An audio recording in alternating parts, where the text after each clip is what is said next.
Hello again. It's Ednika making a video today about a battery, about a car battery. I took this battery off of the Nissan Maxima 2000 that I'm working on today, and the car wouldn't start. I tested the battery. The battery is it's bad. It's old, but I wanted to show you how to test your battery. Okay, I took it out of the car, but I mean, you could do it in your car. You don't have to do this. I just took it out because I'm gonna replace it. And the first thing you want to do when you look at a car battery, you want to look at some corrosion. Corrosion is the acid that the battery has inside, and over time it's gonna start spilling. It's gonna start to look like this. If you see the terminals, there's kind of white residue here, and you'll see it here. I mean, you will notice that the battery's gonna be wet, and that's a big sign that you need to replace your battery.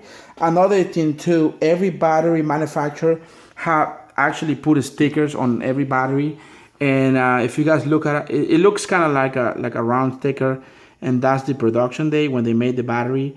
And the battery is supposed to last about 3 to 5 years. This is about a 4 years old battery, and depending on the place you sell it, you could replace it. They have a 2 year replacement. They have 3 to 5 years replacement. And what you do, you just buy a new one. You just pay the difference. In this case, this battery, is old, and I don't think it has any type of warranty on it. So what you do to make sure the battery is not is bad, I'm gonna go ahead and do a test.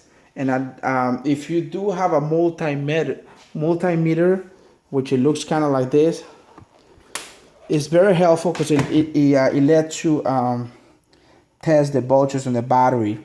And you're gonna set your multimeter to the DC mode, which is direct current. You're gonna put it for 200, okay?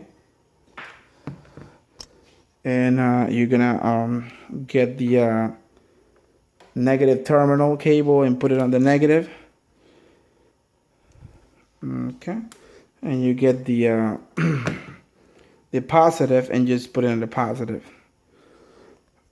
So let's go ahead and do that. Let's see what kind of readings do we get. I'm trying to hold the camera at the same time. Okay, so we'll do this positive and negative here, and let's see what kind of readings we get. Oh, sorry. Okay, we'll do it here. Here we go again. Okay, so this is the positive.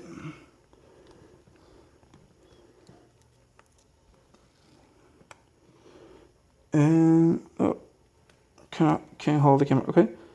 Okay, so I'm getting 9.8, which is really low on the battery. 9.8. You see, a fully charged battery, a fully functional battery should have at least 12 volts. Okay, so this battery is bad, and this is the way you check the battery. I recommend you should replace your battery in every 3 years. And when it starts to look like this kind of residue here and here, I mean, it's pretty much time for a new battery. So that's pretty much it. If you don't have a multimeter here, the only thing you could do pretty much is just take it to the auto part and have them check it there. But if it starts to look like this, you see corrosion here, it's kind of wet on the things right here. It's a big sign you're gonna need another battery. And okay, so this is a simple video. I hope to help you, and God bless you again, and you have a good day. Thank you. Be good. Bye bye.